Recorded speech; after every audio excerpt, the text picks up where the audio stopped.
இந்த ராசாவோட கோயில் அது பாண்டியர்களுடைய நினைவு தூணாக நினைவிடமாக இந்த இடத்துல வந்து பதிவு செய்யப்பட்டதற்கு காரணம், பாண்டியர்களுக்கும் இந்த கோவிலுக்கும் என்ன சம்பந்தம் அப்படிங்கிற நம்ம கலாய்வு பண்ணும் பொழுது, பாண்டியர்களுடைய வெற்றி வாகை சூடக்கூடிய வேப்பம்பூ மாலை என்பது இது வரலாறாக தொன்மையாக இந்த இடத்தில் வந்து தல விருட்சகமாக இந்த கோயிலில் வந்து இது வணங்கும்.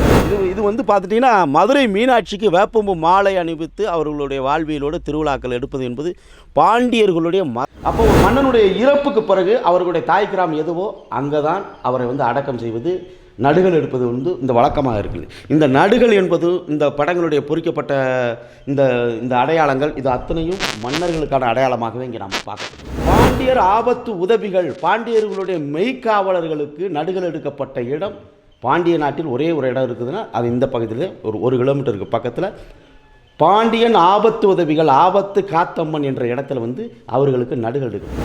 தமிழீழ தேசிய தலைவர் பிரபாகரன் அவர்களுடைய மெய்க்காப்பாளர்கள் கரும்புலி படைகள் என்பது எல்லாருக்கும் தெரியும்.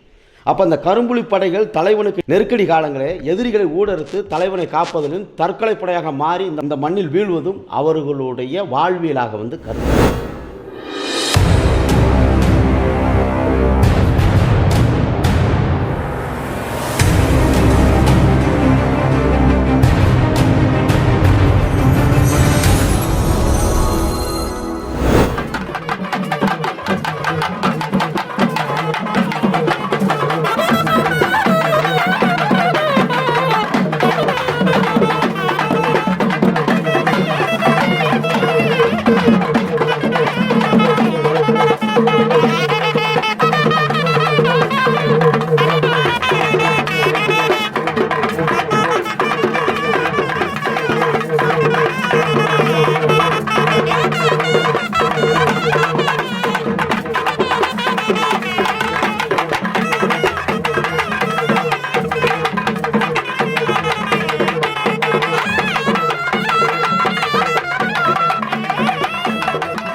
தென்காசி மாவட்டம் மேலப்பாவூரில் வந்து தேவேந்திரகுல வேளாளர் சமுதாயத்திற்கு பாத்தியப்பட்ட ராசா கோவிலில் வந்து நம்ம இந்த இடத்துல வந்து கள ஆய்வுக்கு வந்திருக்கோம்.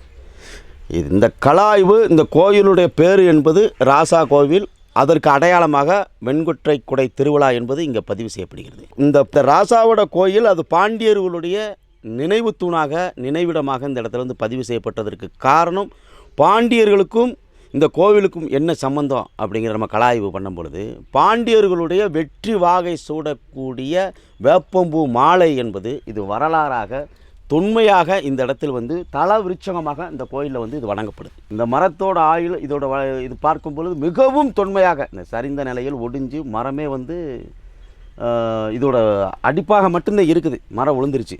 இது வந்து பார்த்துட்டிங்கன்னா மதுரை மீனாட்சிக்கு வேப்பம்பு மாலை அணிவித்து அவர்களுடைய வாழ்வியலோடு திருவிழாக்கள் எடுப்பது என்பது பாண்டியர்களுடைய மரபு. பாண்டியர்களுடைய நினைவிடம் தல விருட்சகமாக உள்ள வேப்பமரம், வெண்கொற்றை குடை திருவிழா. அதற்கு பக்கத்தில் வந்து பார்த்துட்டிங்கன்னா திருவாலீஸ்வரம் கோயிலுக்கு பக்கத்தில் அந்த கரையோரத்தில் வந்து தென்னவன் ஆபத்து உதவிகள். அப்போ தென்னவன் ஆபத்து உதவினா ஆபத்து காத்தம்மன் அங்கிற வந்து ஒரு கோயில் வந்து இருக்கிறதாகவும் அப்போ தென்னவன் ஆபத்து உதவிகளும் தென்னம் பாண்டியனுடைய மெய்காப்பாளர்களாக சொல்லப்படுகிறது. அவர்களுடைய நடுகள் வந்து இதற்கு பக்கத்தில் 1 கிலோமீட்டருக்கு பக்கத்தில் அங்கே நடுகள் இருக்குது. அதன் அடையாளமாக ராசா கோவில். இந்த ராசா கோவில் என்பது பாண்டியர்களுடைய அடையாளம். வேப்பமரம் என்பது பாண்டியர்களுடைய வெற்றி வாகை சுடக்கூடிய வேப்பம்பூ மாலை, அது தலை விருட்சகமாக இந்த இடத்துல வந்து சொல்லப்படுகிறது என்பதை எங்கள் கல ஆய்வின் மூலமாக நாங்கள் வந்து இந்த இடத்துல நாங்கள் பதிவு செய்கிறோம். அப்போ இந்த இடத்துல என்ன பதிவு அப்படிங்கிறத நீங்கள் பார்க்கணும். இப்போ ஒரு மன்னருடைய இறப்புக்கு பிறகு அவர் வந்து புதைக்கப்படக்கூடிய இடம், அதனுடைய தாய் கிராமம் எதோ அந்த இடத்துல தான் அந்த மன்னரை வந்து புதைக்கப்படுவார்கள் என்பது நடுகளாக எடுக்கப்படும் என்பது அதுதான் வழக்கமாக இருக்குது. இந்த நிலம் முழுவதும் தேவேந்திரகுல வேளாளர் சமுதாயத்திற்கு பாத்தியப்பட்டதாக இருக்குது. இந்த ராசா கோவில் என்று சொல்லப்படுகிற இந்த தேவேந்திரகுல வேளாளர் சமுதாயத்திற்கு பாத்தியப்பட்ட இந்த இடம் இது பாண்டியர்களுடைய நினைவிடம் என்பதற்கு ஆகச்சிறந்த சான்றுகள் இந்த இடத்தில் வருடம் அவர்கள் எடுக்கும் வெண்கொற்றை குடை திருவிழா இதுதான் சான்றாக இருக்கிறது.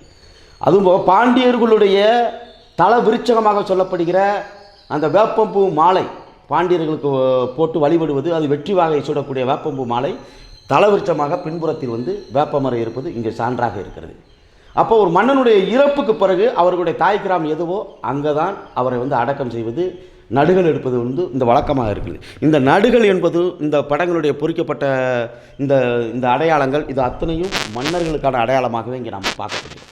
அதை நீங்கள் புரிஞ்சுக்கணும். அப்போ இந்த பாண்டியர்களுடைய தேசத்தில் பாண்டியர் ஆபத்து உதவிகள், பாண்டியர்களுடைய மெய்க்காவலர்களுக்கு நடுகள் எடுக்கப்பட்ட இடம் பாண்டிய நாட்டில் ஒரே ஒரு இடம் இருக்குதுன்னா அது இந்த பகுதியில் ஒரு கிலோமீட்டருக்கு பக்கத்தில் பாண்டியன் ஆபத்து உதவிகள், ஆபத்து காத்தம்மன் என்ற இடத்துல வந்து அவர்களுக்கு நடுகள் எடுக்கப்பட்டிருக்கு. அப்போ பாண்டியர் ஆபத்து உதவிகள் என்னென்னு நீங்கள் வந்து உறவுகள் புரிஞ்சுக்கணும். தமிழீழ தேசிய தலைவர் பிரபாகரன் அவர்களுடைய மெய்க்காப்பாளர்கள் கரும்புலி படைகள் என்பது எல்லாருக்கும் தெரியும்.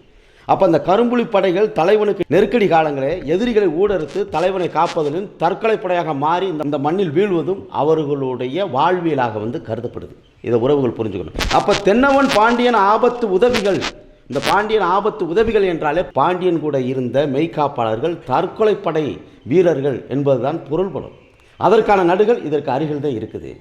வேப்பமரம், தலவிருட்சகம், தென்னவனுடைய பேராக ராசா கோவில் இன்றும் வருடம் வெண்கொற்றை குடை திருவிழா இங்கே அடக்கம் செய்யப்பட்ட பகுதி தேவேந்திர வேளாளர் சமுதாயத்தினுடைய வயலும் வயல் சார்ந்த நிலத்தினுடைய இன்னும் உழவும் கொண்ட இந்த பகுதி என்பது இது பாண்டியர்களுடைய நினைவு சின்னம், பாண்டியர்களுடைய வாழ்வியல். திருவாலீஸ்வரர் கோவில் கட்டப்பட்ட பழமையான சிவன் கோவிலில் அதோட கல்வெட்டு சான்றுகளும் பெரும் பாண்டியர் இந்த இடத்தில் நினைவிடமாக அவர்களுடைய வாழ்வியலை போற்றும் வகையில் வையகத்தில் வாழ்வனே வானத்தில் தெய்வத்தில் வைக்கப்படும் என்ற நோக்கத்தின் அடிப்படையில் அவர் இறப்புக்கு பிறகு இந்த இடத்தில் அவர் கடவுளாக வணங்கப்படுகிறார் என்பதுதான் சான்றாக நிறுவுகிறோம். மக்களுக்காகவும் மண்ணுக்காகவும் காத்து நிற்கிற அந்த பாண்டியர்களுக்கு நடுகள் எடுப்பதும் அவர்களுக்கு இந்த பீடம் என்பது வந்து இது பள்ளிப்படையினுடைய அடையாளமாக இந்த இடத்துல இருக்குது. அதை நீங்கள் புரிஞ்சுக்கணும். அதே நேரத்தில் பாண்டியர்களுடைய வீழ்ச்சி அது பீடமாக இருக்கிறது. அவர்களுடைய எழுச்சி, அவர்களுடைய ஆட்சி அப்படிங்கும் பொழுது அது பள்ளிப்படை பெரும் நடுகளாக எடுக்கப்படுறது வழக்கமாக இருக்கிறது.